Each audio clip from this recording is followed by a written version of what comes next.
अस्सलामुअलैकुम दोस्तों, आज की इस वीडियो में हम बात करने वाले हैं कि किसी के यहाँ बेटी पैदा होगी या बेटा पैदा होगा कैसे पता चलता है।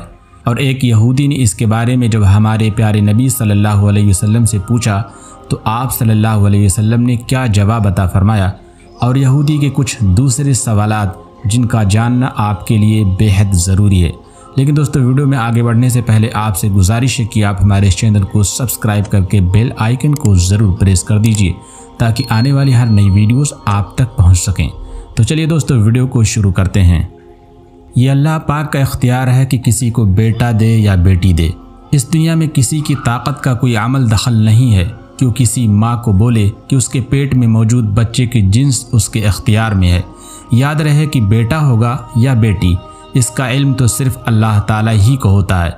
अलबत्ता इसके पीछे हमारे प्यारे आका सल्लल्लाहु अलैहि वसल्लम ने क्या हिकमत बताई है कि बेटा किस सूरत में पैदा होता है और बेटी होने की क्या वजह होती है।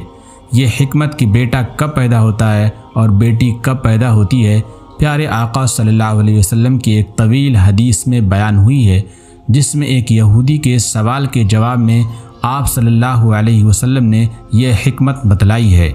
इसलिए आपको वह मुकम्मल रिवायत बतलाते हैं जो यूँ नकल की गई है।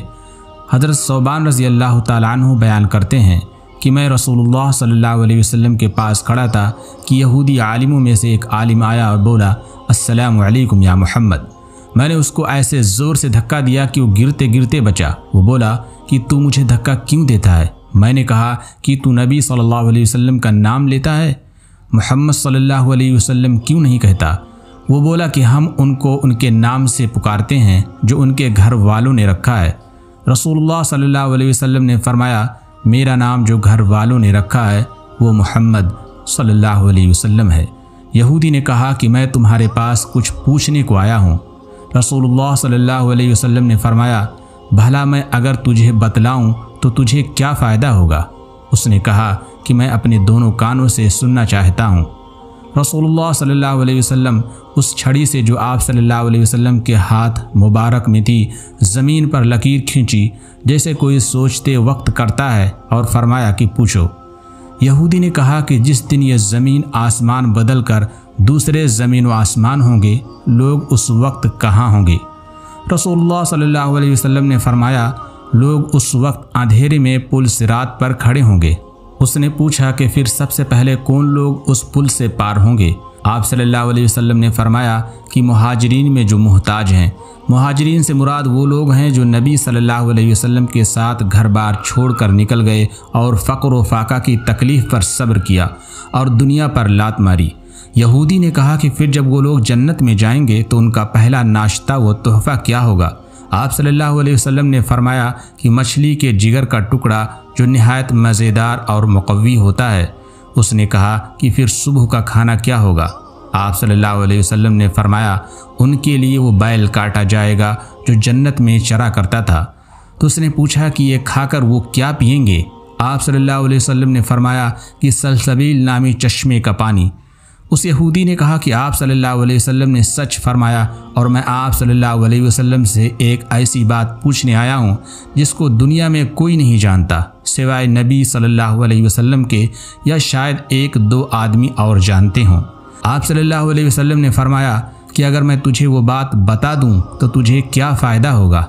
उसने कहा कि मैं अपने दोनों कानों से सुनना चाहता हूँ। फिर उसने कहा कि मैं बच्चे के बारे में पूछता हूँ। आप सल्लल्लाहु अलैहि वसल्लम ने फरमाया कि मर्द का पानी सफ़ेद है और औरत का पानी जर्द है।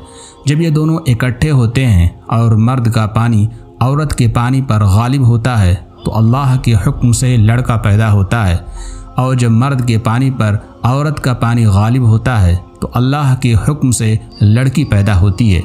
यहूदी ने कहा कि आपने सच कहा और बेशक आप नबी हैं। फिर वो लौटा और चला गया। फिर रसूलुल्लाह सल्लल्लाहु अलैहि वसल्लम ने फरमाया कि उसने जब मुझसे ये सवालात किए तो मुझे किसी चीज़ का इल्म नहीं था, हत्ता कि अल्लाह तबारक व ताला ने मुझे इसका इल्म दे दिया। यानी मर्द का माद्दे मनविया अगर ताकत में ज़्यादा है तो औरत के माद्दे मनविया पर गालिब आएगा तो बेटा पैदा होता है। जबकि औरत के मादे मनविया का ताकतवर होना बेटी की पैदाइश की निशानी है। यह अल्लाह ताला की हिकमत है कि अल्लाह तबारक व तआला जिसको औलाद दे और जिसको ना दे, बेटे दे या बेटियां या दोनों दे दे, जैसा कि कुरान पाक की रोशनी में बतलाया गया है। इसलिए इंसान को हर हाल में अल्लाह पाक का शुक्र अदा करना चाहिए। जिनके यहाँ बेटियां हों उन्हें भी नाराज़ नहीं होना चाहिए, क्योंकि बेटियां भी तो औलाद ही हैं, और बल्कि इसका तफसीली ज़िक्र हो गया कि बेटी तो रहमत होती है। अल्लाह ताला से दुआ है कि अल्लाह तमाम शादीशुदा जोड़ों को औलाद की नेमत से नवाजे, और जिनको बेटों की ख्वाहिश है अल्लाह उनको औलाद नरीना से नवाजे। आमीन।